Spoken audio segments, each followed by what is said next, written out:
All right, guys, we are back, and this is where the project actually gets to be fun. This is the fun part, because I'm not gonna lie, everything else up to this point sucks. It sucks. It's a lot of work, and this is where you actually get to see something starting to look like something, and it kind of starts to come alive. So we're gonna marbleize, right? I have the booth running right now, and if you guys have seen the other video that I did on marbleizing, actually the lesser amount of airflow that you have, the better, only because it kind of slows down the drying process. But we're gonna do this front section. I'll do the hood, and then when I do the sides, what I'll do is I'm gonna spray a section, and then I'll turn the booth off so we don't have any air movement, right? So nothing's happening in terms of air movement, just to try to slow it down as much as possible. But the hood, it'll be all right. So in the other video that I did, I kind of did two different approaches. I've done it before where I actually spray my marbleizing color, which in this case is going to be the fine or medium fine aluminum. I've sprayed it on a pallet, and I kind of transfer off that pallet with the saran wrap and kind of put the color on, take it off. For this particular project, just because of the size, I'm just going to go ahead and spray a medium wet coat on the entire area that I'm working on, and then I'm just going to work just like a traditional marbleizer. I'm just going to work and kind of pull it off and put it on, pull it off. When I do the sides, I'm going to have the owner of the car, Adam, helping me. So we can have two guys, and we'll just kind of like on and off, you know, and get it to where we want, and I can yell at him, and he gets to be the scapegoat. If it doesn't look right, I can just say, Adam never did this before, and it's his fault. So it's way easier that way. So for right now, I'm going to go ahead and show you guys. So, simple thing, right? Just food for thought too. When I sprayed that wicked opaque black, that was 10% right out of the bottle. 10% 4011 reducer, nothing fancy. This is the same way. So this is our medium aluminum, or fine aluminum, 10% of our 4011, and I added just a splash of 4050, just a little bit, just to help it dry faster. But I don't want to, like again, I don't want to kind of expedite that drying process. I actually want this to stay wet, so I can manipulate it and work it. So let me move this side out of the way. Put this over here so it doesn't blow away when I start to spray. So here we go.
All right, since I was gonna get a bigger piece, I went ahead and turned the booth off too, so kind of had the opportunity to kill it a little bit. But this is it. You really don't want to stick your fingers in this much, because you're gonna start to create a pattern, and kind of the beauty of this is to let it kind of happen naturally, so it just looks extremely random. You just kind of let gravity do its thing. It's actually really nice on the hood because you are working on a horizontal surface versus the sides. So the sides are going to be a little bit trickier. This is it right here. This is just on and off.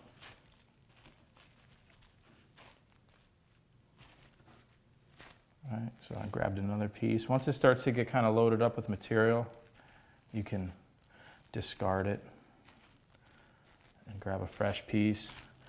One of the things too you can do is kind of stretch it and kind of let it do its thing. As it kind of shrinks up, it'll give you a little more of a linear kind of a pattern. Looks really cool. So what we are going to do is kind of give a base. This is, if you remember, this was aluminum fine, or wicked aluminum fine is what we use for the base. So it has a nice look to it, but it's a little softer in terms of metallic. So what I'm going to go ahead and do is kind of give a little pop to all this, and I mixed equal parts Hot Rod Sparkle white, Hot Rod Sparkle gold, and Hot Rod Sparkle green. So I did them 1-to-1, no 40-50 in this because I'm not trying to really build, and all I'm trying to do is kind of dust on a coat, so an effect coat basically over the whole graphic. So I reduced that about 20%, only because I'm not, again, trying to spray this. I'd rather have a little less film build and just kind of have more of the flake hit the surface. So I run about 20%, so I'm going to spray this dry. Like I said, I don't want to build up material. It's going to start bridging on the edges of all our fine line tape. So we're actually going to go back over this, do some highlights and some random color patches with our Wicked Pearl yellow. I'm sorry, I'll get it, green. It's been a long night. Wicked Pearl green is going to go over the top, and then what I'll do is I'll come back, maybe hit it with a little more Hot Rod Sparkle green, just green at that point to kind of go like high-low, and then we're going to start spraying candy over the top of that. So that's kind of why I'm at the point where saying I'm doing this more of as an effect. I'm not trying to bridge, because we are going to have a decent amount of material on here. I'm trying to keep it as minimal as possible. So if you guys want, I will go ahead and spray again. I'm using a little gun. This is an LPH 300. So it's small because all I'm trying to do is kind of focus it on my graphic area. And again, I'm just putting it on like I would put a drop coat, so it's like a medium wet coat, not really trying to go heavy. I want more of the flake to go on the surface and not really have buildup of the carrier itself.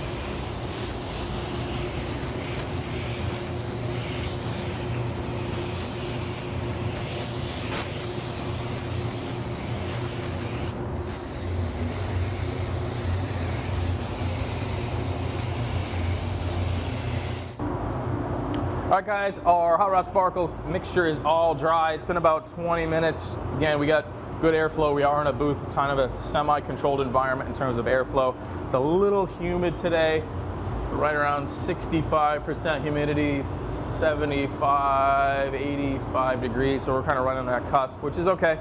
Again, just kind of wait a little bit longer. If you have open air conditions to spray in the shop, you're just going to have a little bit of air movement. And again, the key is this is totally dry. All right, this is not like semi, this is not tacky, this is 100% dry. If you do that every time between coats or between steps, it's just gonna be that much more beneficial. It's really not something you can do wet on wet in terms of your spraying and your mixture. So, what I have now is my Pearl Lime Green, the one that I had a hard time saying before. I called it 3 different colors. So this is Pearl Lime Green. It's pretty transparent in nature already. And if you can see, I sprayed a little bit up here, just a little test, and that's good. That's exactly what I want. I want something a little transparent so I don't completely mask all the texture that we have and all the marble, but I want to darken up the top and the bottom of the graphic itself. And I'd rather do it with 1 or 2 coats of this and then just be able to put 2 coats of candy over the whole thing rather than having to layer a bunch of candy to build up my color. And the only reason is because I don't want to have a massive graphic edge right here. I don't want to get to the point where I have so much material on here, I'm bridging that tape, and when we untape this thing, it's got like a huge, huge graphic that we're trying to bury out with clear. So if I can keep it as minimal as possible, that's going to be way more beneficial. So I'm going to go ahead and do that, like I said, with this Pearl Lime Green. Again, it's kind of in the same color family of what we have. We're going to use Poison Green over the top. And I have my gun. I'm using my LPH 80 right now. Kind of narrow fan. I just want to kind of ride the edge of this graphic, kind of like I would a drop shadow with an airbrush, but I can move a little bit faster because of the spray gun. So I'm going to go ahead and spray a little bit of Pearl.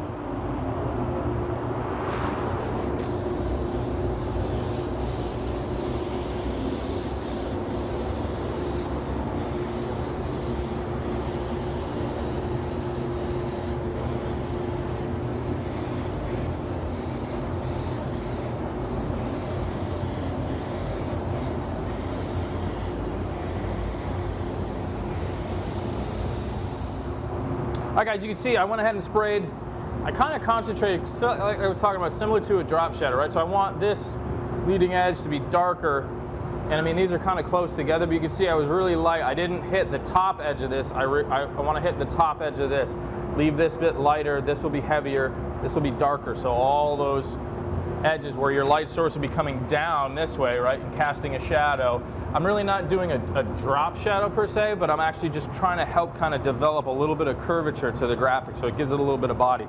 I will go ahead and ride the upper edge, but it's just going to be faded where I want to kind of concentrate, make my color a bit darker on those lower areas. So, right, so I'll just kind of lightly fade this, but I want this to be heavier. So everything already has one coat on it. And when I go back and do a second coat, it'll push this a little bit darker, and it'll just kind of lightly frost the top edge right here.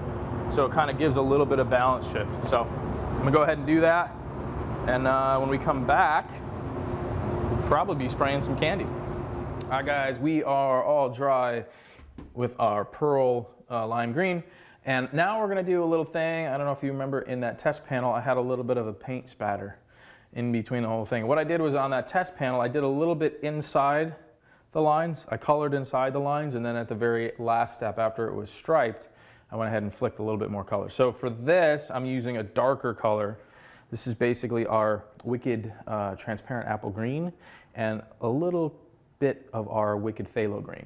So the reason I'm using the Wicked colors is they're a little thinner in viscosity, and again, they're a little more transparent than our Wicked opaques. So Wicked opaques are really, really concentrated, which the last step, I actually just used our Wicked opaque limelight green for that flick.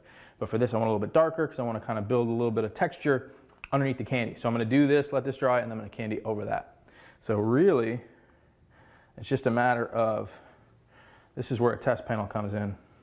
How much you're going to load the brush and seeing what it is you got going on. So for this, it's going to kind of more be like just a light spatter like that. I don't know how well it's going to show up on camera. I'm just trying to lightly get a little bit on there. The last thing you want to do is have something like that, which luckily that's at the top, is have this massive chunk of paint. So I'm going to go through, get this guy all spattered up. Again, this is just kind of to build a little bit of texture, a little something else going on under the base coat work. And then I'll let this dry. It's going to take a little bit longer at this point to dry just because this is heavier paint, right? So it's a big glob of paint versus spraying it. So I'm trying to keep it smaller and tighter.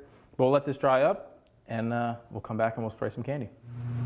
All right, guys, we are letting that paint dry up. I figured this would be a good opportunity to come back out on the bench and show you guys a little bit of mixing. If you're not familiar, if you haven't seen the other candy mixing videos, we'll just kind of give it a dry run, a real quick run in terms of what I'm mixing, how I'm spraying, and what my mindset is basically. So if you've seen the other videos, you see I usually typically recommend our candies at a 6-to-1 ratio. That means 6 parts of our 40-50 to 1 part candy. That usually works very well. It's a good starting point. If you want it a little less concentrated, you go a little less candy, you go a little more 40-50, 8-to-1, 10-to-1, 12-to-1. But the poison green is a lighter color. It's very, very subtle in terms of the concentration, I guess you could say. It's really light, right? So what I'm going to do is mix it 6-to-1, or actually I'm going to go 4-to-1, I'm sorry. I'm going to go 4-to-1 and see where that is. 4-to-1 is kind of the lower end in terms of how much candy versus 40-50. Typically with our lemon yellow and our poison green, I can get away with it and it looks okay.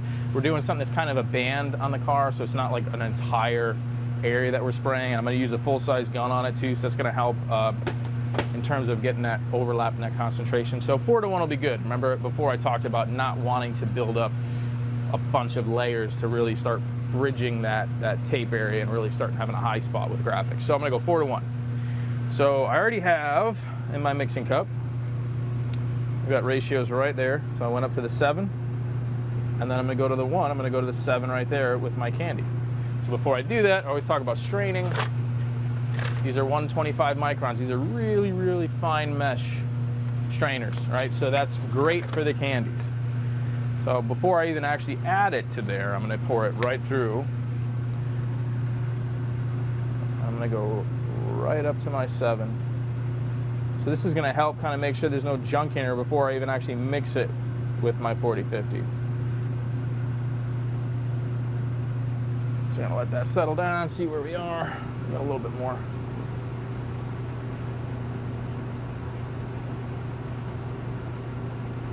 Don't mind the bubbles. Just throwing off the measurement. If you were to look at it, you should be, whoa, that's way too high, but it's good right there. I can see my line, that's right there at my 7 mark. So that's cool. So I'm gonna let that drip, and then I'll stir that, and it is imperative, I guess you could say, to let this sit once you mix it. Really get all the candy dye in, mixed in with that 40-50. When I look at this cup before I pour it in my PPS cup, I don't wanna see any milkiness around here. I wanna make sure all this dye is completely mixed in, and it's all one uniform color, right? So I don't wanna stop it like that. I don't want to have any of that. I want to make sure it's all nice and green all the way around. So it's really imperative, you guys. Let it sit, mix it up, stir the heck out of it, and then put it off to the side. And you can see at a 4-to-1 ratio, real quickly, I'll show you the viscosity, right? It's not dripping off the stick, it's flowing. And that would be like the cusp in terms of what I would recommend viscosity-wise, spraying it through a big size spray gun. For an airbrush, it'll be fine. But if it's too skinny, you're going to end up with what I call skating. It's going to go on the panel. It's going to kind of want to migrate. It's not going to stay where you want it. So that's one of those things. At this ratio, you're not going to have to reduce with 4011. If you over-reduce it, like if you were to follow it and say, okay, I did 4-to-1, I did 10% 4011, it's going to make it really thin, and it's not going to act the way you need the candy to act. You need to have the candy's got to have a little bit of a gut to it, so it stays where you want it, especially on a vertical surface like this. We don't want this to slide. So, got that mixed up. For this, I'm going to spray with my Supernova. This is a Supernova, the N-Tech, so a little bit higher PSI, the Evo. It's the Evo, not the N-Tech. Sorry, the N-Tech was the base coat gun. This is the Evo. This is a 1-2 tip. So it's a 1-2, and this is basically the gun that I use for every candy paint job, full size. I've never felt I need to go bigger than a 1-2. It sprays beautifully. This thing has a huge fan on it, and I actually will close up my fan control 2 full turns from wide open. So I go wide open, 2 turns closed, and it just neatens up the edges of that fan just a little bit.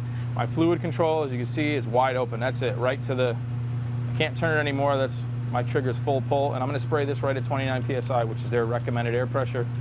I feel it's a perfect spot for that. It sprays, atomizes extremely well, has a nice big broad fan. So what we're gonna do is put this off to the side, let it sit for about 10 minutes, and like I said, make sure it's really good and mixed up. You can see all that blue is going away, it's all green. I really can't stress this enough to make sure it's totally uniform in mixture. We'll let this sit, we'll spray some candy. All right guys, it's been about 10 minutes. We are ready to spray some candy. So I'm gonna do the same thing. I'm gonna start from front, work my way to the back of the car, and this is what the first coat looks like.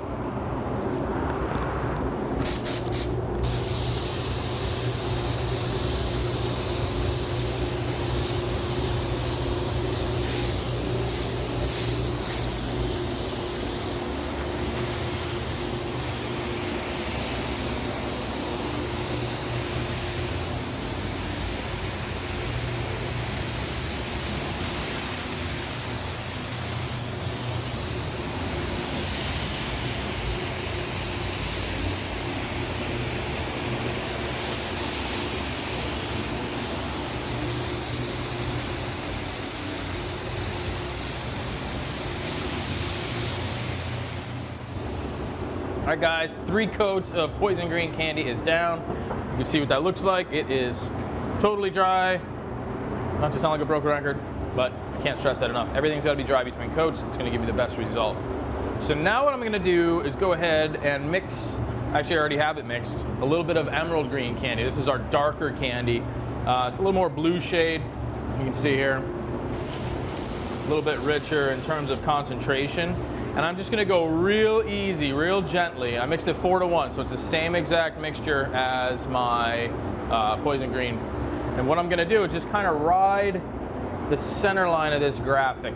The way this moves, kind of up and down. I'm gonna try to just go nice and easy and just darken the center mass of this graphic and just give it a little bit of depth.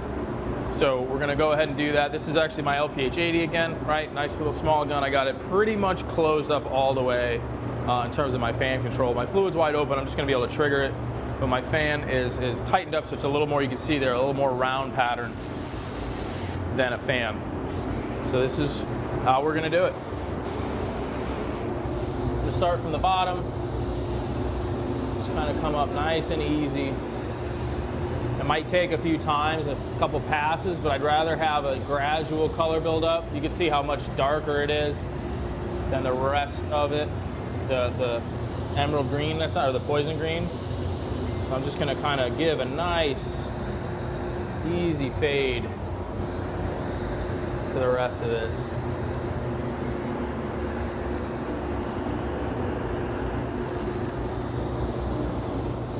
All right, guys, welcome back again.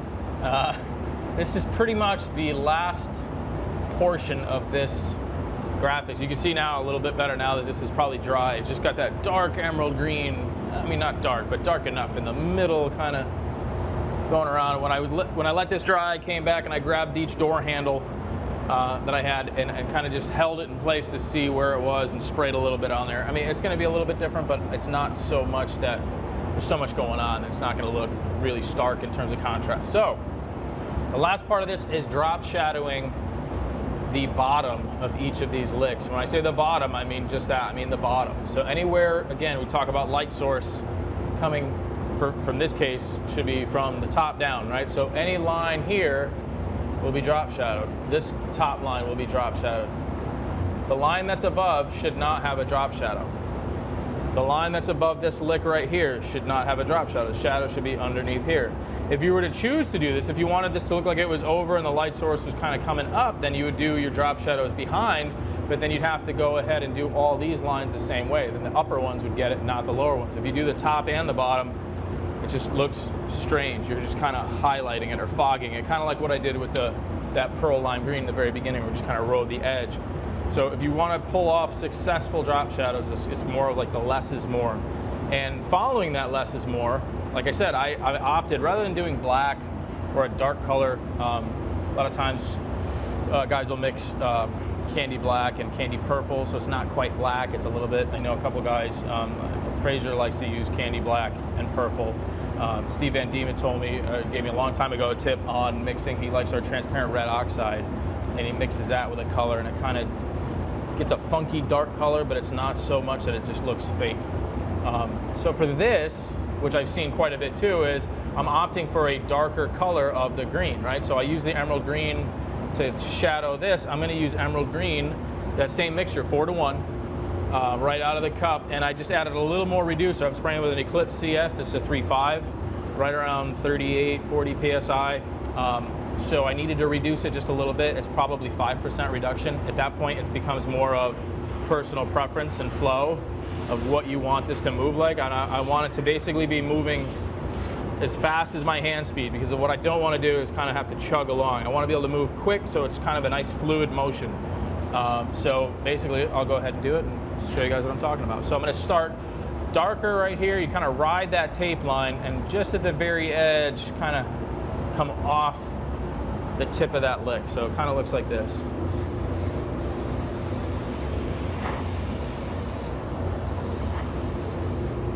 That's exactly what I want to see. Just a little bit of float. You can dry that up, come back, and as it comes more to the inside of this graphic, I want it dark.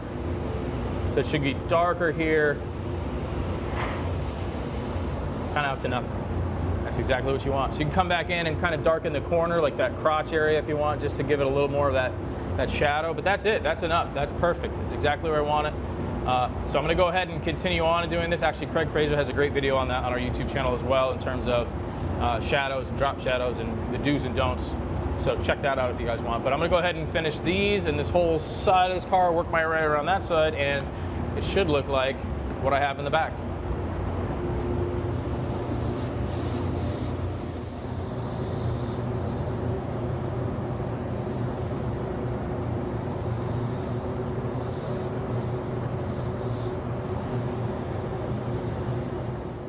All right, guys, we are back in the booth. Shocker.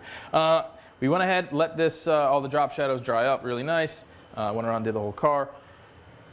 while that was drying, I came in and I untaped the lower section of this basic two-tone. Essentially, this is, so the top is pearl black, this is pearl black right now, and this is going to be charcoal metallic. We're going to do a little bit of a fade in there as well. I'm going to do a little bit of a medium or coarse aluminum, and then fade that down to charcoal, and then from the charcoal, we're going to go down to just straight black, a little bit of black just tinted at the bottom, so it'll just kind of get dusted in around the whole lower portion of the car. But before I go ahead and do that, if you remember, when I taped this out, we had tape here, right? So essentially, I had my fine line tape was here, right? So what was going to happen if I left that tape on there, if we masked from here up to this graphic, you would have a pearl black, kind of a pinstripe, I guess, on the outside of this, right? It'd be an 1/8 inch fine line pinstripe, which if you were going to do a sprayed pinstripe, that would be great. But I don't want it to be pinstriped in the charcoal or the pearl black. So what we're doing is actually just pulling off the lower masking, basically this whole lower section, right? So we went ahead and cleaned that all up. This is a positive graphics. This is pearl black that's going to come down into the charcoal. So this is going to stay positive masked, and the same thing with the front here. And you can see the front, we started going back through and taping this off. So I went ahead and I'm transferring basically just this graphic. I'm taping to the inside of my line, keeping it nice and tight, making sure I cut all my points. So what you're going to see is what we already have done in the back.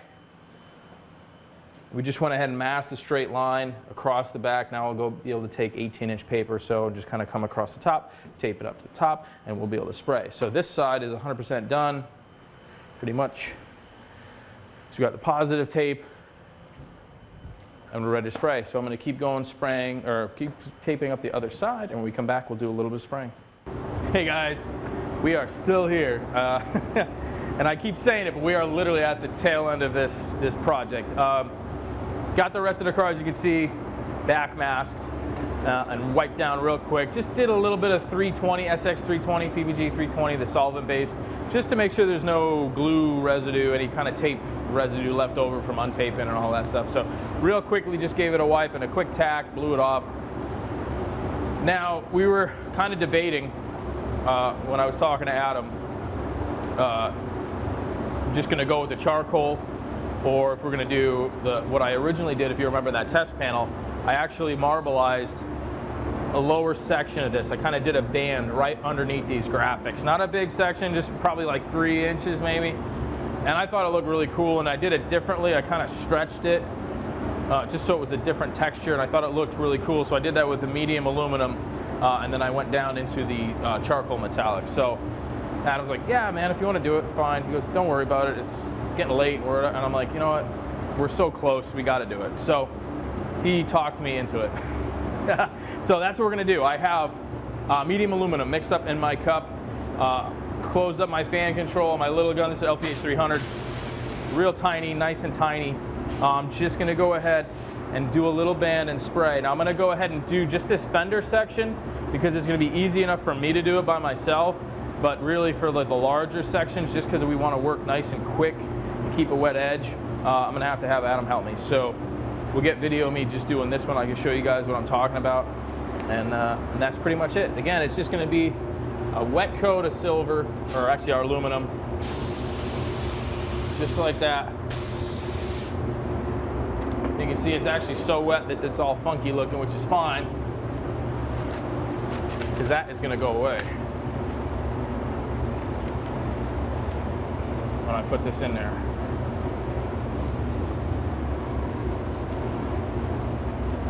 All I want to do is kind of get those wrinkles and drag it so it's like linear.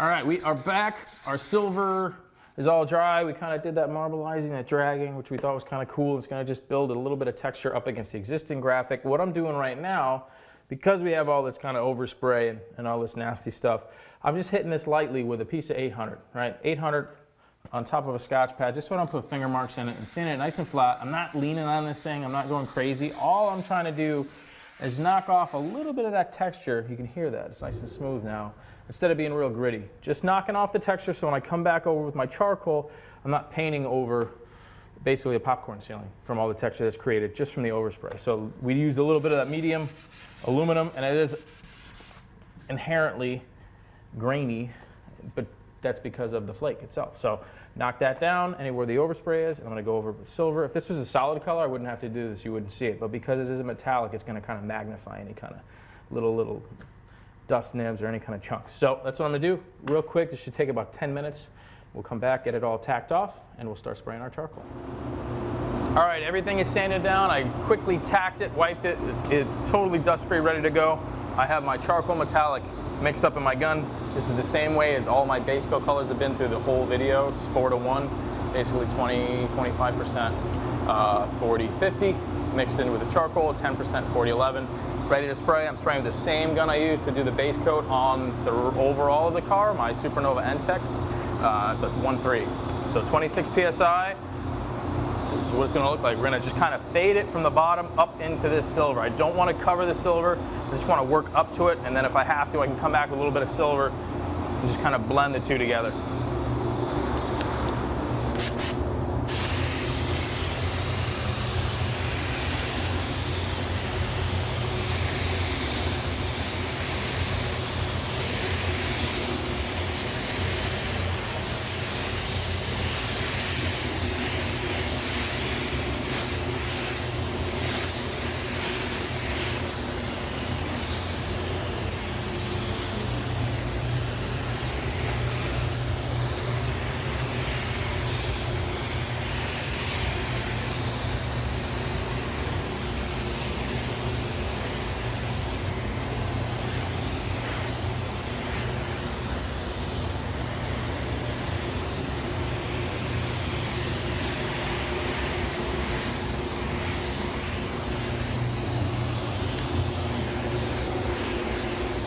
All right, guys, welcome back. I keep saying welcome back. Hopefully you guys didn't go anywhere. We are doing a little bit of texturing right now. So last night, after we did our drag, by the time I did my blend, my aluminum is here down to a charcoal metallic. All the overspray, all that flake kind of lost the sharpness of the edges of that drag kind of marbleizing, but we still have the texture in there, which is cool. But I really wanted to have this kind of broken up with something else. So I opted to come back in with a little bit of the Gerald Mendez texture effect stencils. And I just mixed up a little bit of our Wicked Payne's Gray and a little bit of white to lighten it. The Payne's Gray is pretty dark. I want a little bit lighter gray.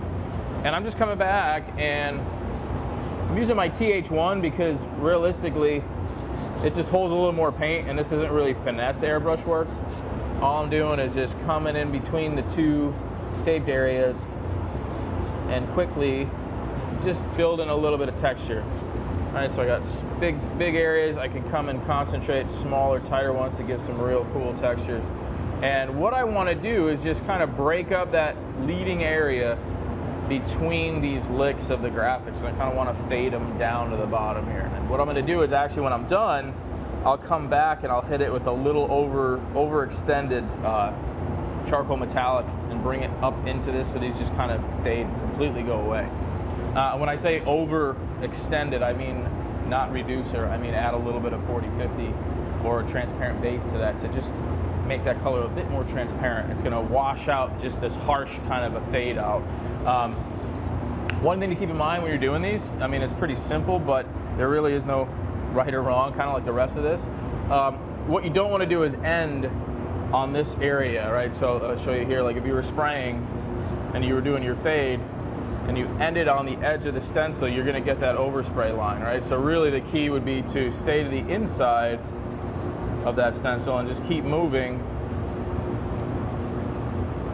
and then you can slowly fade out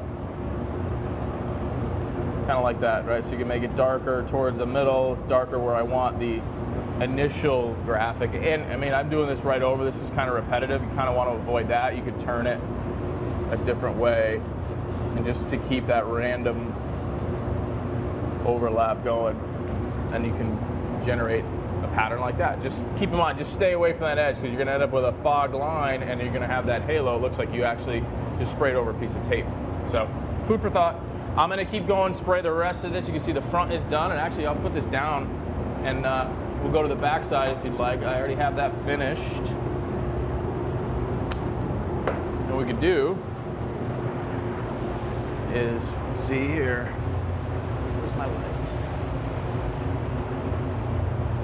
I don't know where my light is. I did have it. It's not here. Oh, it's right there. Hold on. All right. So you can see here in the backside, that's kind of what I want. Is a light, nice little gradual fade, a break off of those graphics, just close to where the tape line is. And then you can see what I did on the side here. We already did this portion. This is still might be a touch wet, but I came back with that charcoal metallic, and what I did was I sprayed over that gentle fade, so now it really does transition right to the metallic, and it's kind of almost ghosted. Depending on how the light is going to hit it, from the top I can see it, from the side it goes away. So again, just kind of soften the edge of the trail of that graphic, but it's just enough to give a little bit of a character line to the underside of this. So when I'm done with that side, what I'll do is come back and I'll do my drop shadows here on the lower portion of the tape onto the charcoal, and then the very last part of it is going to just be a little bit of a smoke black fade at the very bottom, just the lower portion of the car, almost to the point where it doesn't even touch the bumpers. You know, it'll be the very, very bottom of the bumper, the front bumper covered, maybe just the lip, but more along the lines of the rocker down. I'll fade this to black, and yeah, we'll let that dry, and then I have to pinstripe it, and then we gotta let that dry, and then we gotta clear it. So we'll see you guys in a little bit. All right, we are back. Went ahead and finished spraying all the textures. So the texture's all done, and I wanted to talk real quick. I wasn't gonna show you guys how I was doing the fade. I just mentioned it, but I thought actually in hindsight, I was like, man, I should probably discuss this a little bit. So two things. This is one time, like I talked about, where these little guys really shine, literally. This is the Luma. This is one I mentioned before when I had my LPH 80. I didn't have it. Now I have it now. I do have this one for my Supernova, and I have one for my LPH 400. And the first time I used one, I was actually really impressed with how it works and what it does. It's really simple, but it makes a big difference. Regardless of how much good light you have, you can always have more. The reason I'm doing this is now as I'm spraying my metallic, I can see how much of this is actually going away in terms of getting my fade. Now, that's the other thing I want to talk about is the fade. So when you're spraying metallics, if you guys know, if you spray metallic with an airbrush versus a spray gun, or an airbrush even versus an LPH 80 with a 1.2, those two different tip sizes are going to give you two different looks in the metallic. Typically the airbrush is going to be brighter. It's going to look a little bit higher in terms of that reflection, where the LPH 80 would be a little bit duller. And I don't mean it's the way it applies the metallic, right? So it's going to stand up more with an airbrush versus lay down with an LPH 80, and even more so with a full-size spray gun. So one of the things you can do to combat that is your air pressure, adjusting your air pressure. Now this is, like I mentioned before, this is the base coat gun that I use for everything in this project, 26 PSI, which is here, right?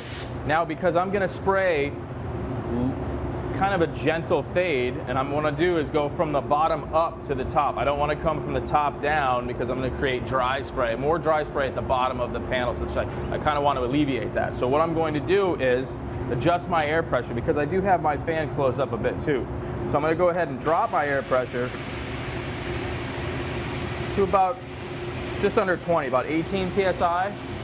Now what that's going to do is give me a softer spray, a softer fan to kind of mess with this, because there really is no rhyme or reason. I'm not going to go and walk the side of this car and make everything nice and even. I'm just going to kind of come in and lightly spray and mist it. So that lower air pressure is kind of doing what we have versus spray gun versus an airbrush, right? Lower atomizing pressure is going to allow the metallic to fall on rather than stand up, really be sharp. So I'm going to go ahead and kind of demonstrate that right now. We'll start on the quarter panel right here. So I'm coming just up off the quarter.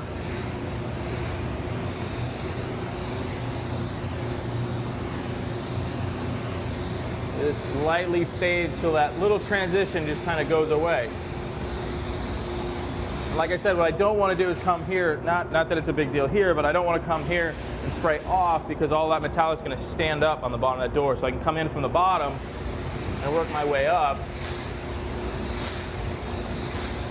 I'm putting a wet coat in the door, and because it's wet, or medium wet, It's going to allow that metallic to sit down. I won't have a big stripe line here.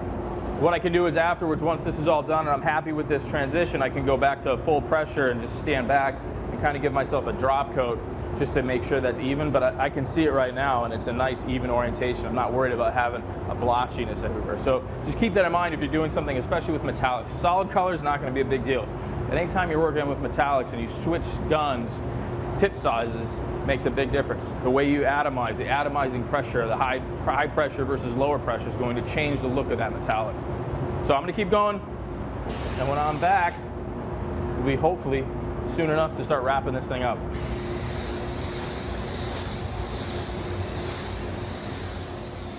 Hey guys, welcome back.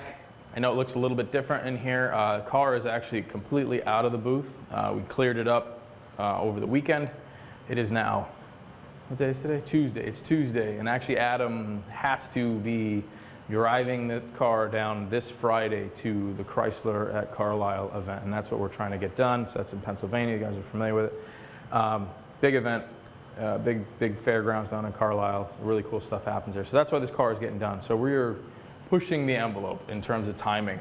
So the car is out. We have the parts in the booth now, is what you can see, my workspace.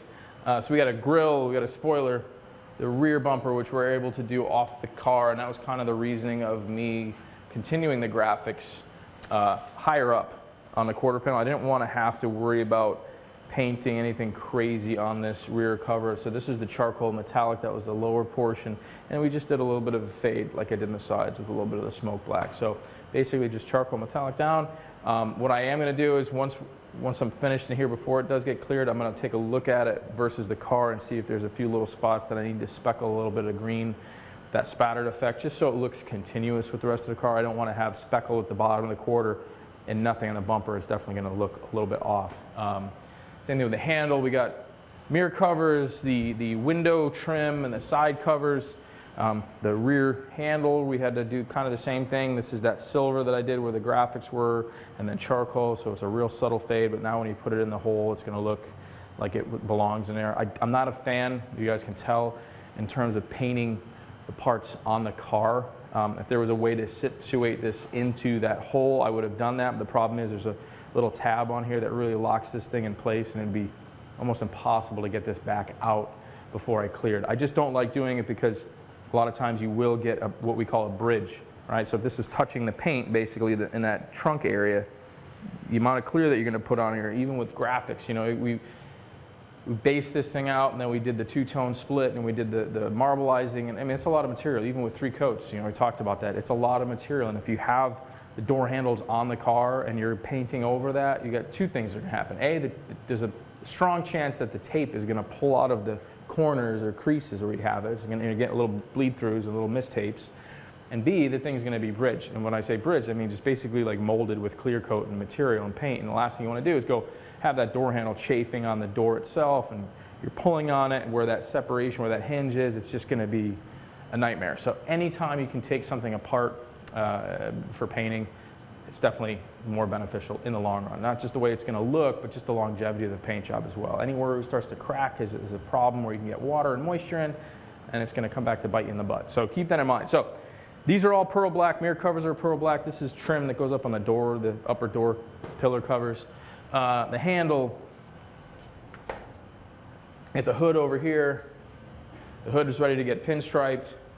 I have an engine cover right here, and this is just sealer black.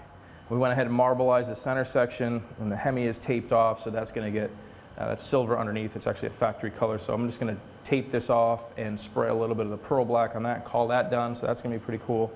So it matches the car. And then we have the front bumper. Front bumper was the same thing. We pulled this off. I actually took the hood and the front bumper, obviously, off the car when it came time to clear for 2 reasons. A, I wanted to be able to get the edges of the hood, and I want to be able to get the edges of the fender and kind of have that factory look of the overspray on the top edge of the fender, and I didn't want to run the risk of leaning way over the hood and either my suit or the air hose, or any time you're trying to stretch that with 4 coats of clear, it's a lot. It's 4 opportunities to have something bad happen. So we opted to pop the hood off so I could clear that separately. You can see I have it on an Innovative stands, Innovative Ultra Rack. These are awesome stands that actually articulate. So I can put this hood in any position I want, and it locks in place all the way up to almost 100% basically vertical. So it's a really cool feature. That's what the bumpers are on. The bumpers and actually this little squid rack that's got the spoiler and the grill is all the same thing. It's these little grippy arms that kind of articulate, and you can kind of put them wherever you need to have them. So before this stuff gets clear coated, there's a couple things that need to get striped as well. I kind of opted not to show the striping on the car because A, we were in a time crunch and I was in a hurry, and B, I am not a pinstriper. I'll be the first one to tell you that. I do not pinstripe a lot. I can do it, but there's really nothing you're going to learn from me in terms of pinstriping, nor would I want you to. So basically what we opted for was a product from Custom Creative. We got this from our friends at Spray Gunner. And this is a urethane striping paint. It's called Shamrock Green, and it is a cool kind of contrast to the color, the poison green and the emerald green. You see it right here. That's kind of the color. So it's really, really cool. It's going to be enough of a pop, but not so crazy, wildly off that it doesn't look right. If you guys have seen some of the other videos that we have done, I did a hood with Craig Frazier. And the number panels that I did for here, for the doors, I did use one-shot on those. And I've been using one-shot for a long time, and doing it under the clear coat. As long as you kind of go with those time windows, and there is an activator that they have that you would use for basically putting that underneath clear. The problem with using one-shot under clear, if you're not familiar, you guys, it's not a urethane, it's an enamel. Right, so it's an enamel-based paint, and you would be putting a 2K urethane over the top. Sometimes there are compatibility issues. So the biggest thing with that is really letting that pinstripe dehydrate and dry and cure up. And they have an activator for that, specifically for using a 2K over the top. I've always done it where I use whatever hardener for my clear coat. So if I'm using a PPG, I'm going to use their hardener for that clear. If I'm using what I actually use on this car, which is our American Icon clear, I would use a little bit of the hardener for the American Icon, mix that in with my striping enamel, and then basically just give it enough time. That's the problem. There was so much striping on this car, I didn't want to push it and have an issue where you kind of had a bubbling or a ringing or sinking or lifting or any of the bad stuff. So I opted to use a urethane, which it's a little bit different in the way it pulls, a little bit different in the way you can use it. It's a great product. Actually, I'm actually really impressed with this. This is the first time I've used Custom Creative. The smell is actually really minimal. Usually, a lot of times, if you guys aren't familiar with solvent-based paints, urethanes are really, if you're not familiar, you'd be like, wow, that stinks. I'm used to it, but I was actually really impressed with it. So basically, I guess we'll kind of get right into it. I'll show you guys just a little bit of what this is going to look like. Now, I'm paletting my brush. This is just a piece of actually like watercolor palette paper, coated so it doesn't absorb the paint. The biggest thing is making sure the bristles of the brush are completely wetted out. Right? Not just the tip of the brush, you want it all the way up to basically the binding of the brush. Really make sure that it's wetted out. When you hold it, when you guys see this, if you're right-handed, I don't know what left-handed people do, but you got a flat spot right here. Right, so the bristles are on this side of the brush, and you always want to hold it so the flat spot is at your thumb. Some people hold it right on the binding, some people back. I prefer to hold it just a little beyond it in the back. This is a Mac King 13, the Todd Hansen signature brush. These are awesome brushes. This is a 00. So basically, we're going to go right at it. I'll show you guys real quick. Again, I am not a striper, so there's really nothing you guys are going to learn from me on doing this. But this is, for the amount of graphics on this car, had I did a tape stripe for all this, it would have been twice as difficult in terms of the complexity of the taping. And because of the thickness of material that we put on here, there's always a chance that you're going to get bleed through from the actual tape the amount of material thickness that we had between doing the marbleizing, the base coat, and a little bit of the flake that we sprayed, and the candy. There's so much going on. I'm going to go ahead and just add another line right here because this is kind of the theme of this. And it also helps if you're a little mistake. We're kind of doing just a random kind of a pattern on this car. We're going to get in here and get this lower section.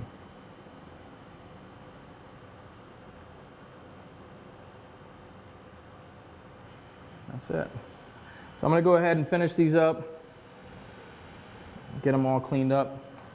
And like I said, we're just going to do this side here and then the hood. And then when we come back and let this dry, we'll talk about what we're using for clear coat. So stick around.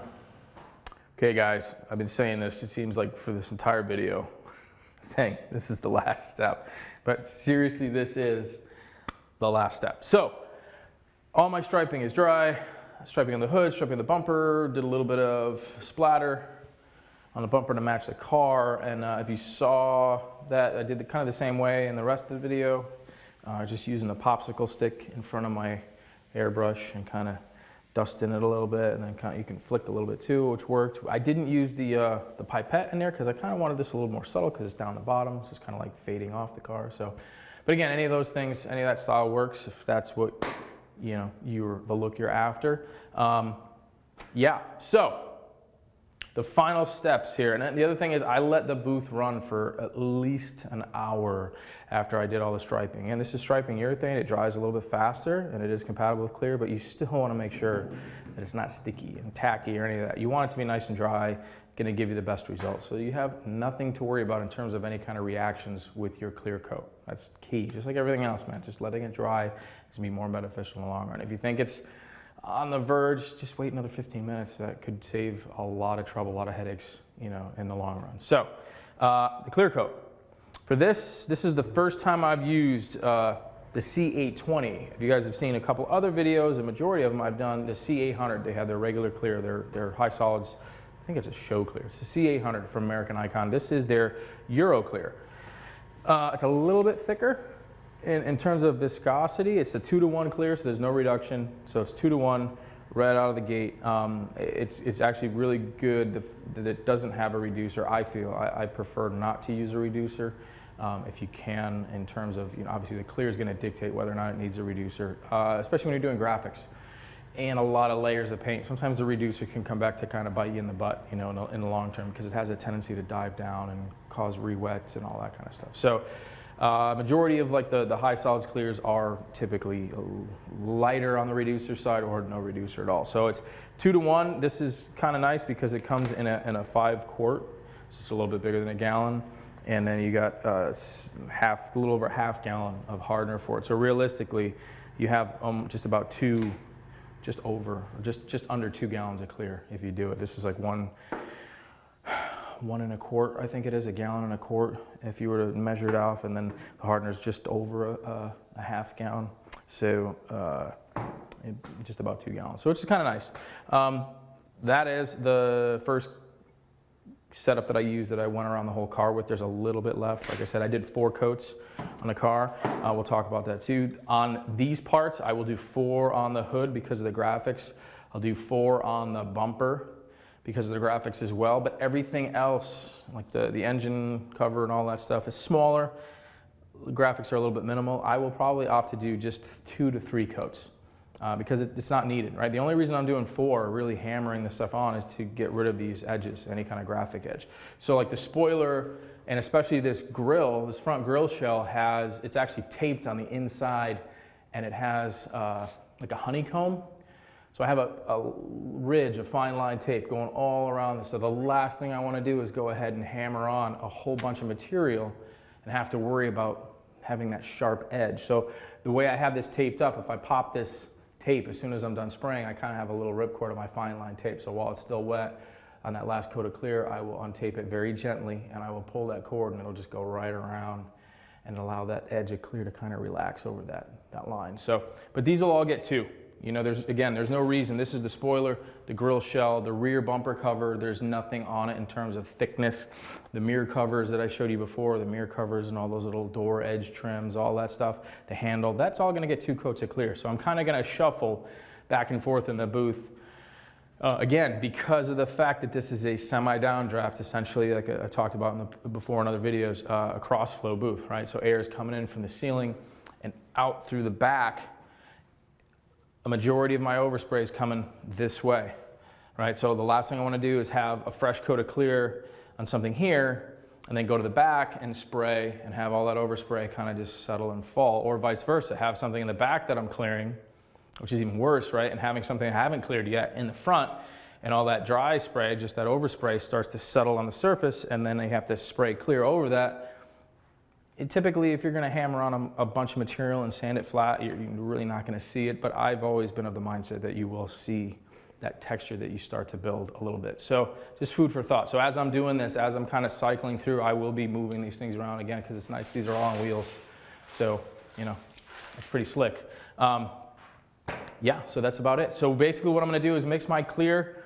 Other portions of the video, I was talking, I wasn't wearing a respirator. We weren't really spraying solvent. I always recommend wearing a respirator, but for the clear coat on this, anytime I'm touching anything other than actually taping and fine line detail like that, I obviously don't have a glove on, but anytime I'm spraying clear coat, like when I was spraying the base coat on the car, the sealer in the car, I had a full suit, right, gloves, and my respirator. It's not only to protect the car, but it's also to protect you. You know, and with a suit, you have lint and all this stuff on your shirt and on your clothes. Even just walking out of the booth and going out into open air on the rest of the shop or wherever you are, and then coming back in, you can create or collect little pieces of junk that can end up being deposited on your part, especially if you're leaning over it. So right before I start to spray, I wipe my hose down, my air hose, make sure that there's no debris on the end of that, or at least the section that's going to be up my arm, especially going over a hood.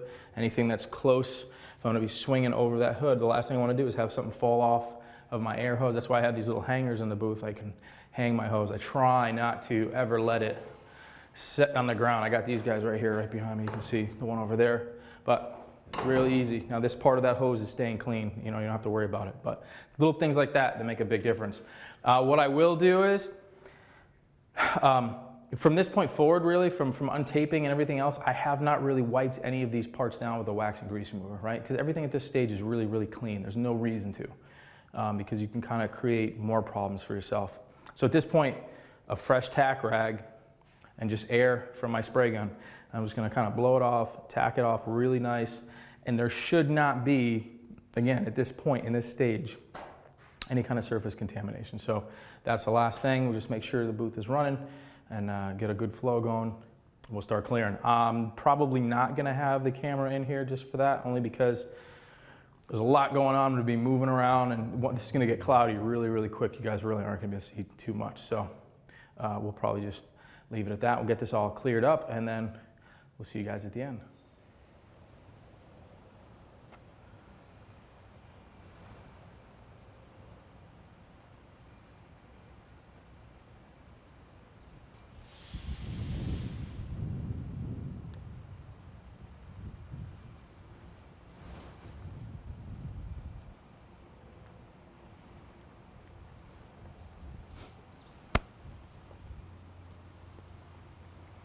All right, guys, there you have it. Pretty much the finished product. I do want to make one statement on, we were in a time crunch, so we did have to get this car basically assembled 2 days before he was leaving to go from Connecticut down to Pennsylvania for Carlisle. So certainly this car could benefit from a second round of clear. But the nice thing is, he's a pro at taking this thing apart now. So we're going to let it sit for about a month or so. We're going to let everything lock up. If you can smell that clear, it's still curing, right? So we're going to let it do its thing and sand it down probably 600 to 800, and then we're going to re-clear the outside of the car. So we'll probably pull the bumpers off, pull most of everything out again in terms of getting a nice clean paint job, but it's certainly going to benefit from a second round of clear, basically a flow coat. Really make all this flush and smooth. There was a lot of material on, but I just want to make you guys aware, anytime you're doing some graphics like this, there's always going to be that step. So a second round of clear is certainly going to be benefiting. So we get a lot of questions quite often on our YouTube page and our tech that we answer emails in terms of material usage. So on this particular project, I kind of kept a little cheat sheet of what I had, and I kind of just documented what I used. We'll start from the very beginning. Autoborn Sealer Black, right? Now, you remember I did Autoborn over the body filler, anywhere where there was Bondo as well. So this entire car, everything, all of these parts that you see was coated in at least 2 passes, at least 2 coats of Autoborn Sealer Black. So I used just under a gallon. It was actually 112 ounces, and that's mixing it 10% 4011. So for the Pearl Black, the upper section here, right? So that was basically the spoiler, the upper section of the car, the mirrors, the hood, and parts of the front bumper and the grille surround. I used 3 quarts of Pearl Black. So just shy of a gallon, and that was also mixed 4-to-1 with 40/50. So moving on to the charcoal, the lower portion of the car. So basically a little bit of the front bumper, the entire back bumper, a small area of the tailgate, and then the sides of the car. That was only 2 quarts. So it's 2 quarts of the charcoal metallic, and that was also mixed 4-to-1 with our 40/50. And I used 16 ounces of the aluminum for the actual, that's the fine aluminum for the actual marbleizing. So only 16 ounces in that. Remember, I did not mix that with 40/50 because I wanted it to stay wetter a little bit longer.